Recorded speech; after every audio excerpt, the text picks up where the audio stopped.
Assalamualaikum warahmatullahi wabarakatuh. Perkenalkan, nama saya Solehah dari jurusan Pendidikan Guru Madrasah Ibtidaiyah Lokal A, angkatan tahun 2020-2021. Saya akan menjelaskan materi tentang apresiasi sastra.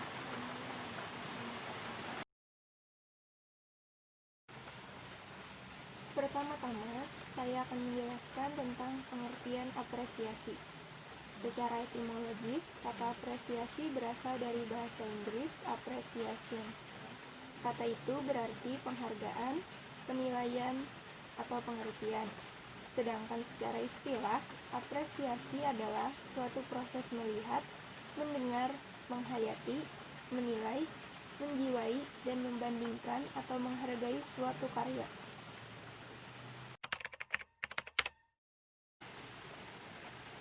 Selanjutnya, pengertian sastra. Sastra adalah hasil kegiatan kreatif manusia dalam mengungkapkan penghayatannya terhadap kehidupan dan dunia dengan menggunakan bahasa. Sastra berawal dari penghayatan seseorang terhadap sesuatu atau dunia pada umumnya dengan segala dinamika persoalannya, yang kemudian diungkapkan melalui penggunaan bahasa secara kreatif. Tanpa kemampuan kreatif berbahasa, karya sastra akan kering atau bahkan tidak pernah ada sama sekali. Selanjutnya, apabila digabungkan antara pengertian apresiasi dan sastra, dapat diketahui bahwa yang dimaksud dengan apresiasi sastra adalah penghargaan, penilaian, dan pengertian terhadap karya sastra, baik yang berbentuk puisi maupun prosa, atau suatu kegiatan menggeluti sastra dengan sungguh-sungguh hingga tumbuh pengertian, penghargaan, kepekaan pikiran kritis, dan kepekaan perasaan yang baik terhadap cipta sastra. Selanjutnya, saya akan menjelaskan tentang jenis-jenis sastra. Yang pertama, ada sastra imajinatif. Sastra imajinatif adalah karya sastra yang lebih menonjol sifat khayali, menggunakan bahasa konotatif, dan memenuhi syarat-syarat estetik seni. Yang kedua, sastra non-imajinatif. Sastra non-imajinatif adalah karya sastra yang lebih banyak unsur faktualnya daripada khayalinya, cenderung menggunakan bahasa denotatif dan tetap memenuhi syarat-syarat seni. Masih dalam jenis-jenis sastra. Dilihat dari bentuknya, sastra terdiri dari yang pertama, puisi. Puisi merupakan pengungkapan gagasan dan perasaan dalam bentuk rangkaian bait, dengan menggunakan bahasa yang singkat, padat, serta indah. Apresiasi puisi dapat dilakukan dengan memadukannya dengan 4 aspek keterampilan berbahasa, yaitu mendengarkan, berbicara, membaca, dan menulis. Puisi, menurut zamannya terbagi lagi menjadi 2 kategori. Yang pertama, puisi lama, yaitu ciri-cirinya merupakan puisi rakyat yang tak dikenal nama pengarangnya, disampaikan lewat mulut, jadi merupakan sastra lisan, sangat terikat oleh aturan-aturan seperti jumlah baris tiap bait, jumlah suku kata, maupun rima.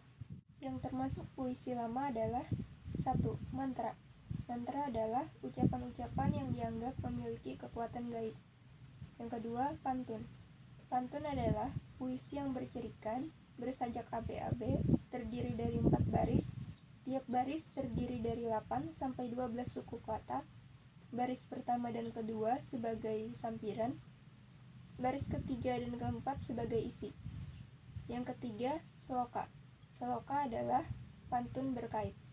Yang keempat, gurindam. Gurindam adalah puisi yang terdiri dari tiap bait 2 baris, bersajak aa, berisi nasihat. 5. Talibun. Talibun adalah pantun genap yang tiap bait terdiri dari 6, 8, atau 10 baris. Yang kedua, puisi baru. Ciri-cirinya berbentuk lebih bebas daripada puisi lama, baik dari jumlah baris, suku kata, maupun rima. Yang termasuk puisi baru adalah 1. Balada. Balada adalah puisi berisi kisah atau cerita. Yang kedua, himne. Himne adalah puisi pujaan untuk Tuhan, tanah air, atau pahlawan. Yang ketiga, elegi. Elegi adalah puisi yang berisi ratap tangis atau kesedihan. Yang keempat, satire. Satire adalah puisi yang berisi sindiran atau kritikan. Yang kelima, romance. Romance adalah puisi yang berisi luapan perasaan cinta kasih. Setelah puisi, yang kedua, prosa. Prosa adalah karya sastra yang berbentuk cerita bebas, tidak terikat oleh rima, irama, dan kemerduan bunyi. Prosa juga berbentuk pemaparan pemikiran dan perasaan melalui bentuk paragraf demi paragraf. Yang ketiga, drama. Drama merupakan pengemukaan gagasan dan perasaan melalui bentuk dialog antara berbagai tokoh. Selanjutnya, saya akan menjelaskan tentang pendekatan apresiasi sastra. Yang pertama, pendekatan paraprastis. Pendekatan paraprastis adalah strategi pemahaman kandungan makna dalam suatu cipta sastra dengan jalan mengungkapkan kembali gagasan yang disampaikan pengarang dengan menggunakan kata-kata maupun kalimat yang berbeda. Tujuannya untuk menyederhanakan pemakaian kata atau kalimat seorang pengarang sehingga pembaca lebih mudah memahami kandungan makna yang terdapat dalam suatu cipta sastra. Yang kedua, pendekatan emotif. Pendekatan emotif adalah suatu pendekatan yang berusaha menemukan unsur-unsur yang mengajuk emosi atau perasaan pembaca. Yang ketiga, pendekatan analitis.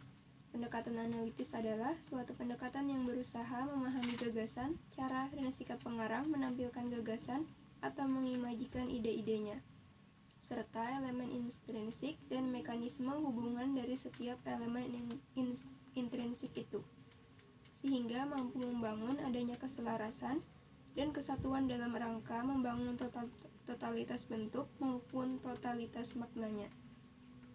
Yang keempat, pendekatan historis. Pendekatan historis adalah suatu pendekatan yang menekankan pada pemahaman tentang biografi pengarang, latar belakang peristiwa kesejarahan, serta tentang bagaimana perkembangan kehidupan penciptaan maupun kehidupan sastra itu sendiri pada umumnya dari zaman ke zaman. Yang kelima, pendekatan sosiopsikologis. Pendekatan sosiopsikologis adalah suatu pendekatan yang berusaha memahami latar belakang kehidupan sosial budaya, kehidupan masyarakat, maupun tanggapan kejiwaan atau sikap pengarang terhadap lingkungan kehidupannya atau zamannya pada saat cipta sastra itu diwujudkan. Yang keenam, pendekatan didaktis. Pendekatan didaktis adalah suatu pendekatan yang berusaha menemukan dan memahami gagasan, tanggapan evaluatif maupun sikap pengarang terhadap kehidupan. Selanjutnya, manfaat apresiasi sastra. Yang pertama, melatih keempat keterampilan berbahasa, yakni mendengarkan, berbicara, membaca, dan menulis. Yang kedua, menambah pengetahuan tentang pengalaman hidup manusia seperti adat istiadat, agama, dan kebudayaan. Yang ketiga, membantu mengembangkan pribadi. Yang keempat, membantu pembentukan watak. Yang kelima, memberi kenyamanan. Selain itu, manfaat lain dari apresiasi sastra yaitu yang pertama, nilai personal. Memberi kesenangan, mengembangkan imajinasi, memberi pengalaman yang dapat terhayati, mengembangkan pandangan ke arah persoalan kemanusiaan, menyajikan pengalaman yang bersifat emosional. Yang kedua, nilai pendidikan. Membantu perkembangan bahasa, meningkatkan kelancaran, kemahiran membaca, meningkatkan keterampilan menulis, dan mengembangkan kepekaan terhadap sastra. Tahapan dalam mengapresiasikan sastra. Yang pertama, tahap mengenal dan mengamati. Pada tahap ini, kita berhadapan dengan suatu karya, kemudian kita mengambil suatu tindakan berupa membaca, melihat atau menonton, dan mendengarkan suatu karya. Yang kedua, tahap menghargai. Pada tahap ini, kita merasakan manfaat atau nilai karya sastra yang telah dinikmati.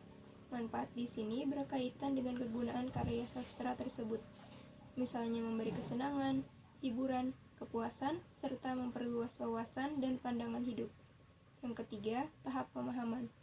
Pada tahap ini, kita melakukan tindakan meneliti, serta menganalisis unsur-unsur yang membangun karya sastra, baik unsur intrinsik maupun unsur ekstrinsik. Yang keempat, tahap penghayatan. Pada tahap ini, kita membuat analisis lebih lanjut dari tahap sebelumnya. Kemudian, membuat interpretasi atau penafsiran terhadap karya sastra serta menyusun argumen berdasarkan analisis yang telah dilakukan pada tahap sebelumnya. Yang kelima, tahap aplikasi atau penerapan segala nilai, ide, wawasan yang diserap pada tahap-tahap terdahulu diinternalisasi dengan baik, sehingga masyarakat dapat mewujudkan nilai-nilai tersebut dalam sikap dan tingkah laku sehari-hari. Selanjutnya, metode apresiasi sastra. Yang pertama, apresiasi secara langsung. Membaca atau menikmati cipta sastra berupa teks maupun performansi secara langsung. Yang kedua, apresiasi secara tidak langsung dapat dilakukan dengan mempelajari teori sastra, membaca artikel yang berkaitan dengan kesastraan, memberi penilaian, dan mempelajari sejarah tentang sastra. Yang ketiga, apresiasi secara dokumentatif. Termasuk dalam kegiatan ini antara lain upaya mengumpulkan atau mengadakan koleksi tentang hasil-hasil karya sastrawan, mengumpulkan buku artikel. Yang keempat, apresiasi secara kreatif.